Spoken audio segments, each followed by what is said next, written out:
Regresamos, amigos, aquí a Jugando Pelota Dura. Sigo con Mili Méndez, se une Denis Pérez. Y tenemos invitado al profesor Ángel Rosa y al doctor Ricky Rosselló. Saludos a ambos. Buenas tardes, buenas noches, Ari. Saludos. Sí. Saludos a todos y saludos al pueblo de Puerto Rico. Hacía tiempo no venía ninguno de los dos, estaban calientes ya, estaban como 2 o 3 Sí, semanas. Es que todos estaban en sus proyectos, el profesor Sí. pues como en sus clases, ¿verdad? Sí. En Mayagüez y aquí pues Usted viajando sigue- el usted mundo. sigue dando clases, ¿verdad, Rosso? Usted sigue dando clases. Hasta mayo hay que corregir exámenes finales y todo eso ahora. Y usted sigue viajando y trabajando fuera de Puerto Rico, ¿no? Sí, estamos tratando de adelantar investigación científica para encontrar curas a distintas enfermedades, tanto en el aspecto académico como en el aspecto empresarial, y buscando esas oportunidades y viendo a ver si podemos traer algunas de esas para Puerto Rico. Vamos a tocar eso ahorita, pero ahora, La ¿quién es el política. responsable, el culpable de que se puedan perder fondos federales en la beca PEPA Puerto Rico? Y estamos hablando de una cantidad hasta de $5,000 millones en Medicaid. ¿Quiénes son los responsables aquí? ¿Los republicanos allá afuera o ahí en Puerto Rico hay gente que tiene culpa sobre esto? Ricky y profe. Bueno, mira, aquí hay una realidad, y es una realidad que se conoce hace tiempo. Lo que pasa es que, y es que van a haber cortes federales. Eso va a pasar y no se puede evitar. Lo que pasa es que hay una campaña política y entonces ha existido, como se dice, un détente, un pare entre los dos partidos en términos de la discusión. Pero la realidad es que vienen cortes, la realidad es que en Puerto Rico nos tenemos que preparar. Estábamos discutiendo ahorita fuera del aire que ahí se estimaba, los republicanos tenían un 15% de recortes al nivel de los estados. Entonces le pregunto a mis amigos puertorriqueños que nos están viendo, si eso es a nivel de los estados, ¿cuánto va a ser a nivel de Puerto Rico, que no tenemos representación con votos?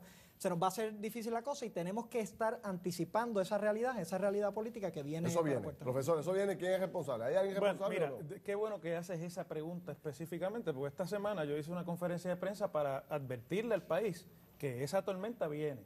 Y entonces el PNP trató de contestarla diciendo que yo estaba tratando de echarle la culpa al gobernador de algo que va a pasar en el Congreso. Es demagogia lo que están tratando de hacer. La realidad es que, como dice Ricky, en el Congreso se va a recortar. El piso de donde arranca la legislación, según el acuerdo anterior, es con el 15% across the board de recorte a todo el mundo, incluyendo a Puerto Rico, porque en eso y en las becas PEL Puerto Rico participa con paridad, igual que el resto de los estados. O sea que eso no es una diferencia con Puerto Rico. Es el estatus el hecho aquí, porque muchos Entonces, políticos han dicho que esto es culpa del estatus, si Yo fuéramos te voy a decir qué estadidad. fue lo que yo planteé. Estoy diciendo que se van a perder $157 millones que reciben nuestros jóvenes universitarios ahora, y que eso, en el efecto multiplicador de la economía, significa $314 millones en nuestra economía, el 0.5% del Producto Nacional. Eso quiere decir también que se va a eliminar los $135 que le dan de aumento automático por costo de vida a cada uno de los que coge la beca, y encima de eso los republicanos, hasta ahora se ha logrado congelarlo, pero los republicanos quieren además bajar el tope. Y bajaron también el mínimo de ingreso familiar en el que una persona es elegible para la beca completa, que es el famoso tope ese. Eso tiene un efecto devastador en Puerto Rico. Y lo que yo estoy diciendo no es que Fortuño es culpable del recorte. Yo lo que estoy diciendo es que en el informe de presupuesto debió haber informado al país de eso, y además le debió haber dicho cuáles son las medidas de mitigación que su gobierno está tomando. Y yo lo que propongo es que cojamos los contratos del gobierno, que se gastan $400 millones en eso, y busquemos ahí los Subsidiemos $157 millones para dárselo. ¿Tú y que nadie coincides pierda la con el beca? profesor de que debió haber el gobernador hecho algún tipo de advertencia sobre esto y que nos preparáramos? Porque si ustedes dos coinciden... Bueno, de yo que creo, eso viene, yo creo que esto se ha hablado hace mucho tiempo, se ha estado diciendo, yo por lo menos he estado tratando de comunicar esta realidad, la realidad de que después de los próximos años, del próximo ciclo eleccionario, va a pasar esto, pero hay que contestar la parte de la pregunta importante, el estatus, el issue. Esa pregunta es bien importante y lo que tenemos que hacer son varias cosas. O nos vamos a enterar después del plebiscito, o podemos forzar la acción. ¿Cómo podemos hacer eso? Nosotros tenemos puertorriqueños, más puertorriqueños en Estados Unidos ahora que en Puerto Rico. Y están en lugares estratégicos donde van a influenciar el voto.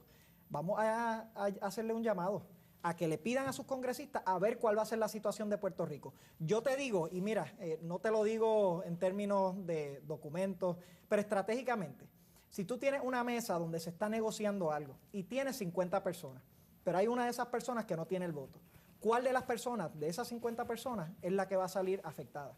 Y eso es lo que nos pasa en Puerto Rico. En Puerto Rico no tenemos ese voto, o sea que lo que hay que hacer para llegar a una contestación, y yo creo que es importante llegar a esa contestación, es forzar la acción para que antes del plebiscito sepamos lo que va a pasar. Pero de manera lógica podemos ver que si se empieza con el 15%, ya eso nos va a afectar. Y si se toma la realidad política de Puerto Rico, que no tenemos voz, que no tenemos votos en ese Congreso, pues entonces vamos a salir afectados de manera significativa. Yo creo que también esta semana, cuando hablamos del Medicaid, que en este caso sí es diferente al asunto que estamos discutiendo en las becas Pell, porque estamos hablando de un recorte de 96 mil millones de dólares que se quiere hacer para cuadrar el déficit que hay, pero qué casualidad, el primer proyecto que ve la Comisión de Energía y Comercio es uno para cortarle casi 6 mil millones de dólares a los territorios. ¿Y los territorios por qué? Pues porque no tienen voto.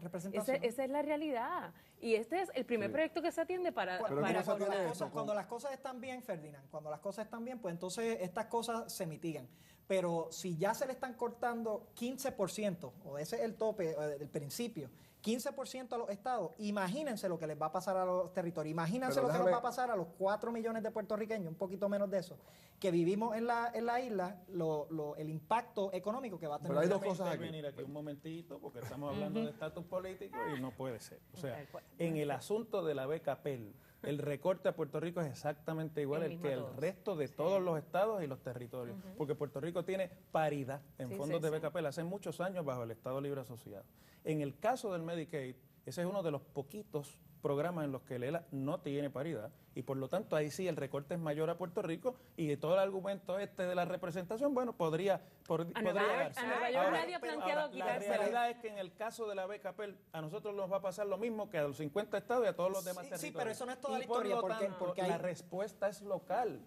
Es la acción del gobierno la que tiene que entrar aquí. Pero déjame decir algo, porque es que también es comparar la situación. O sea, si bien es cierto que van a cortar proporcionalmente, la realidad es que los puertorriqueños estamos en peor posición económica, en peor posición de salud, en peor posición de educación. ¿Y cómo afecta a cada dólar? Nos afecta más a nosotros porque ya nosotros estamos en una situación peor. O sea que, si bien es cierto que va a ser proporcional, también es cierto que ya nosotros estamos al límite y que empujarlo un poquito más nos va a afectar. Pero esto tiene un efecto más además. grande. Fíjate cuál es el problema que esto tiene y por eso es que esto es un asunto triste. Porque son los republicanos de allá recortándole a los que más necesitan allá y aquí. Fíjate tú que quienes se tardan más tiempo en completar su grado universitario en los Estados Unidos, los hispanos y los negros, allá también en la estadidad, allá también en la estadidad, son los que vienen con rezago porque el sistema escolar al que tienen acceso como minorías es deficiente. Y por lo tanto, fíjate lo que proponen los republicanos, reducirle el número de semestres al que pueden tener acceso a la beca y encima de eso bajarle el 15% a todo el mundo y quitarle el aumento por costo de vida. Pero quiere decir que aquellos negros y los puertorriqueños de los Estados Unidos y los hispanos en general se afectan y se afectan igual o peor que los de Puerto Rico. Por eso es que yo le hago un llamado a Luis Fortuño, que es republicano. Pero eso es lo que hay que aclarar, porque, o sea, no es solamente, es cierto lo que dice el profesor, pero también es cierto que hay una escala. Eso quiere decir que el ciudadano promedio, si bien es cierto que el afroamericano y el hispano está peor que el ciudadano promedio, también es cierto que el puertorriqueño, el que vive aquí en Puerto Rico, está peor que esos afroamericanos y que esos puertorriqueños que viven en Estados Unidos. Nos ganamos 2 veces menos. Las condiciones de vida son mucho peor, la criminalidad ya vemos cómo nos está afectando. En términos de los resultados de educación en Puerto Rico, en nuestro sistema secundario, de cada 20 niños, 19 están saliendo a nivel subbásico. Eso quiere decir que no tenemos ni las herramientas mínimas. A estos niños talentazos. Puerto Rico está mal gobernado, tú tienes razón. Puerto Rico está mal gobernado, tienes toda la razón. Porque como gobiernan los que no creen, pues obviamente lo gobiernan mal. El sistema es ineficiente. Para tratar de progresar en este sistema se te hace más difícil. Sí, aquí no se puede perder de vista tampoco otra cosa. Dijo sí. Al final de la calle... Sí, a ver si terminas ya. Entonces, y me deja explicarle también otra cosa al país. Al final de la calle Fortaleza vive un gobernador republicano que tiene además supuestamente tremendo ranking con el Partido Republicano en los Estados Unidos y que gobierna al Estado Libre Asociado de Puerto Rico, donde el 94% del estudiantado universitario se beneficia de las becas Pell. Yo creo que Luis Fortuño, además de tomar medidas aquí, debiera también hacer bueno su oficio en Washington. Déjame con sus cogerlo ahí amigos porque tú hiciste republicanos. un planteamiento ahorita que quería ver por dónde es que tú andas. Y lo que plantea el doctor como solución es mitigarlo con fondos locales. Tú planteas, si no te entendí mal, que antes de que llegue la consulta del plebiscito, hagamos algún tipo de reclamo a los republicanos, ¿correcto? No, a todo el mundo. A todo el Esto, mundo. mira, aquí hay que sacar las cosas fuera de Pero tú ves la republicano fecha, y de- fecha del plebiscito como una fecha para poder lograr Bueno, cambio. lo que pasa es que, Ferdinand, o podemos esperar y ver cuáles son los resultados, o podemos tomar acción, Ahora. ir para allá, llevar el mensaje. Esas son nuestras dos oportunidades. ¿Qué es lo que pasa? Si no hablamos sobre el plebiscito, si no hablamos sobre lo que significa, si no estamos dando estos datos de lo mal que estamos en este sistema antes, pues entonces puede ocurrir un resultado confuso. Yo lo que propongo es que para entonces tener todos los elementos de juicio, todos los datos, toda la evidencia, sin hablar sin demagogia, simplemente dar los datos, entonces podemos tomar una decisión contundente en ese plebiscito. Vamos a ver los resultados después del plebiscito, pero vamos a exigir que se converse sobre esto a nivel Yo nacional. creo que Mira, algo fíjate, bueno dale, también, dale. Ferdinand, que ha ocurrido, y estamos en el sistema universitario Ana Geméndez, no todas las soluciones pueden estar en el gobierno. Y yo creo que en este proceso, si algo bueno, entre comillas, hemos sacado, es que las mismas instituciones, la Universidad Interamericana, la Universidad del Turao, muchas organizaciones están haciendo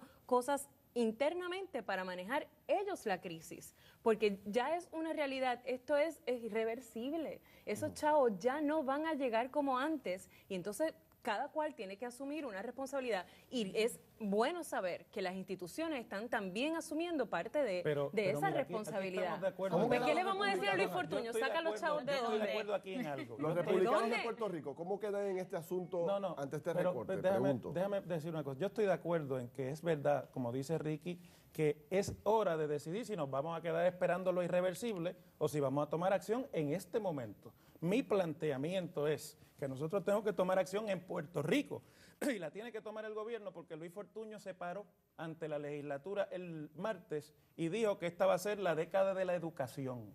Y por lo tanto, se supone que él tiene una prioridad. Y yo le estoy diciendo que el 94% de los estudiantes universitarios y todas las instituciones universitarias puertorriqueñas van a recibir un golpe mortal que se va a traducir también en un golpe a la economía. ¿Tú Esto no, no es una coincides, tú no cuestión- coincides con Ángel en el sentido de que el gobierno debe entonces mitigar ese daño con fondos locales? Bueno, yo creo que se debe mitigar. Para mí la educación es uno de los elementos más importantes, si no el más importante, porque de eso le da pie a la Al economía, desarrollo le de da la sociedad. el Claro, desarrollo. O sea, vital. como sea que se haga, yo estoy de acuerdo que se debe comunicar un plan, se Y debe los fondos comunicar una están. estrategia para entonces llevarlo a cabo, pero tenemos que parar la mentalidad de dependencia. Tenemos que empezar a ser autosuficientes y tenemos que tomar estas decisiones. Tenemos que hablar lo bueno y lo malo. Tenemos que decir lo que va a venir. Lo que va a venir son unos recortes. ¿Cuáles son los planes? Y el profesor hizo una propuesta. Pues vamos a tener discusiones así, vamos a proponer, vamos a ver cómo vamos a mitigar eso. Pero vamos a entender la realidad de que al no tener una participación igual, vamos a estar en desventaja hasta que podamos participar igual, ya sea de manera integrada en la nación o de manera de república asociada o de independencia, no vamos a poder. Los fondos están ahí. Ahora mismo, en el presupuesto del gobierno de Puerto Rico, hay más de los fondos que se necesitan para mitigar esto. Pero aquí se toca Lo un que se punto bien necesita es importante, que es el acción hecho de que inmediata. reduzcamos esa dependencia y que las comunidades y los ciudadanos, ¿verdad?, No, se necesitamos que empoderen ningún y tomen un estudiante punto también de acción. universitario puertorriqueño pierda la beca. Eso es lo que necesita. Vamos a pasar a otro tema, Sí, porque dale. si no, con este tema No nos terminamos. vamos toda la Eso me tarde, que está apasiona, buenísimo. Pero Está es buenísimo. un issue de Importante, dependencia un issue y importante. de dependencia versus empoderamiento. Empoderamiento. Hay que darle Estoy de poder a la acuerdo con gente eso. para poder Pero vamos a resolver hablar